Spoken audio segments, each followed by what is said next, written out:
Hey, my name is Dan Smith with Listener, and you're watching the Seen But Not Heard podcast. Hey everybody, you're watching another Seen But Not Heard podcast. I'm Phil DeBoer here at the Bottom Lounge in Chicago, and joining me is Dan Smith of Listener. How are you doing, Dan? Hello, doing pretty good. How are you doing? I'm doing also pretty good. That's great. Dan, before I get into more menial, unimportant questions and discussion points, I'd like to start with the most important thing that I think is on both of our minds. Yeah. I don't know that there is any official ranking system for facial hair in rock and roll, but if they were to one day invent a Hall of Fame for rock and roll facial hair, I would like to submit that your mustache would certainly belong in that Hall of Fame. How do you feel about that? Next question. I was kidding. Well, I just I like to have a mustache sometimes, and for a long time, I had a beard, a big old beard, and I just decided one day to cut off a beard, and I don't know, it's just fun just to sometimes if you can grow facial hair, like you haven't even have facial hair, sometimes it's just fun to do it, and it's just a one day at a time process, really, it's something you can just do by yourself. You don't have to hire anybody. I mean, really, or you could just do it at home. It really is a very DIY aesthetic. Yeah, you just do it yourself, and you just do it at home. You could do it traveling. You could do it, away from home. You could do it overseas, and it's just something that you could just keep up with, just in your own time, in your own free time, your own personal time, as you want or not. It's up to you. Yeah, good. Well, I'm glad that we got the most important talking point out of the way. Now, Dan, you have claimed to have started a new genre of music called talk music. Okay. For those of you who are unfamiliar with Listener, would you be able to describe what exactly is talk music? What makes talk music? Yeah, well, I don't know if I really, I don't know if me personally, if I started just anything, but there came a time when I was traveling and playing shows and stuff. I used to, make hip-hop music, indie hip-hop music, and tour in that scene. And there came a time when I was just kind of done with that, done with making a certain genre, and working sometimes with the same promoters and same people, and wanting to maybe even, for lack of a better word, market or just kind of call it something different, because it was just making some poetry, and I had friends on the road with me, either drums and guitar, different instruments, or we'd have some tracks or nothing, or just acoustic guitar, and we were making something different, and I wanted to call it something different, and give it just a name other than just I don't know. So anyways, just for necessity purposes, just started calling it talk music.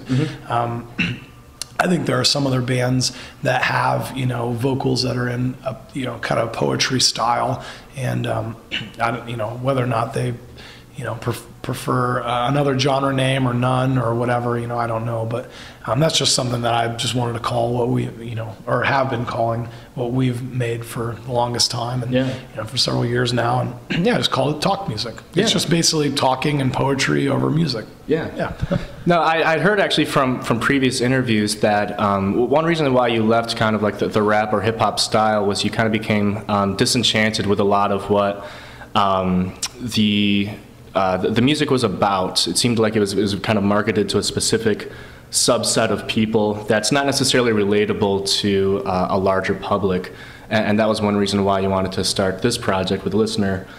Because you can write about emotions and feelings and experiences that more people could relate to. Do you feel like you're able to do that? And what are some of those messages that you try to get across to people? Well, it's one of those deals where I was real stoked on rap and hip hop when I was in like junior high and high school, and just really enjoyed that. And there was a certain style that I liked too, kind of I don't know, just some indie hip hop stuff, for lack of a better classification, but I was interested in that and made it a lot, and so when I started touring in it and kind of making music in it, I noticed that the things that I wanted to write about and the people maybe who are interested in coming out to see those kind of shows just weren't compatible in one way or the other. And also the music that I was interested in, the music that I would listen to, is just varied. I just like all kinds, just any music that has heart, that's honest, and that's good. Good. I like to listen to it, heavy or quiet or big or whatever. I just like all kinds of music. And so I just kind of wanted to make something for not pop music, but something for all people, and not just a genre of folk, which are good people that listen to all kind.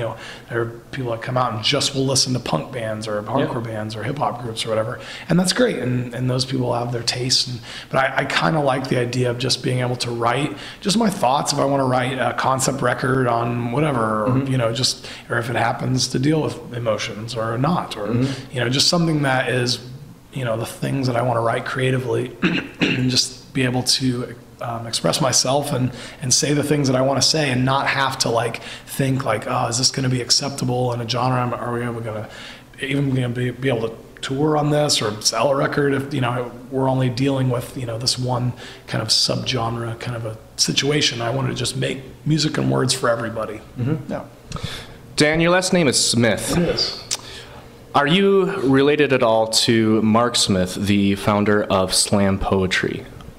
Yes. No, I'm not. I don't know. I just thought I would ask because when I hear your music, it does remind me a lot of slam poetry. I don't know if you're familiar with that, but it's a style of poetry that was kind of originated here in Chicago. And this guy, Mark Smith, kind of founded this style of performance poetry that doesn't involve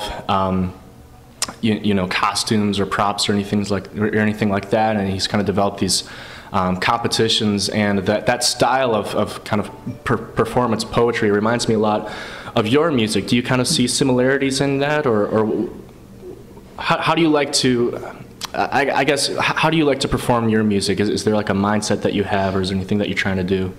I know about slam poetry for sure, and I've only recently, the last couple of years, kind of decided to look more into it, just because of just because of what I do and what I write. And sometimes when I'm trying out new songs, or some nights, like for instance, I'm playing by myself tonight, I might just do some of my songs just as poems. And that was also one of my ideas whenever I first wanted to start doing kind of more talk music, is to be able to take away all the music, all the words, and just say the words and have them make sense to people. As far as slam poetry goes, I don't everyone writes, from different places, but I don't write the things that I write for competition or for, with slam in mind. Or I have since taken our songs, the lyrics that I've written for our songs, and have gone to some, slam readings and have done them.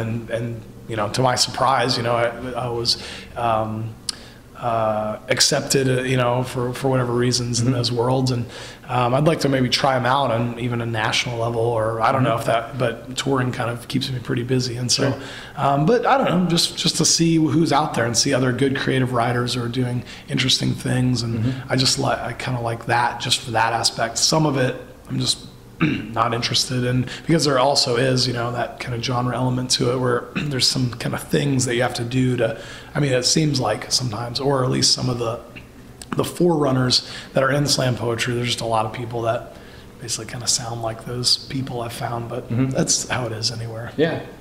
Now, when it comes to talk music, I guess one thing I'm wondering is that a genre or a movement that you would like to see kind of expand and develop? And would you like to see more bands kind of adopt that spoken word vocal sounds over instrumentals? Or do you kind of prefer to have your own individual identity? Or do you not have a strong opinion on that? I don't know one way or the other.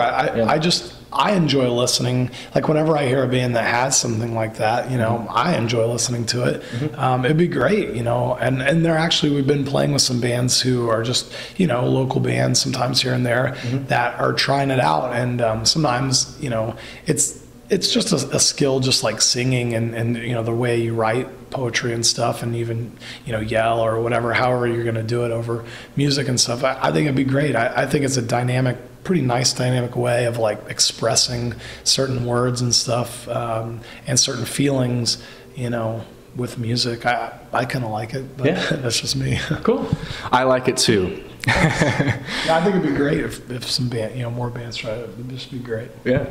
Now, at some point, Josh Scogin took notice, or I guess discovered you, and invited you to perform on the album, and you're featured in their music video, and now you're touring with them.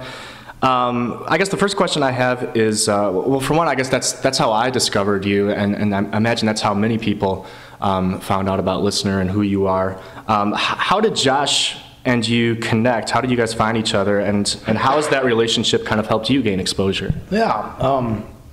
Well, like we played a music festival in Illinois maybe a year and a half ago.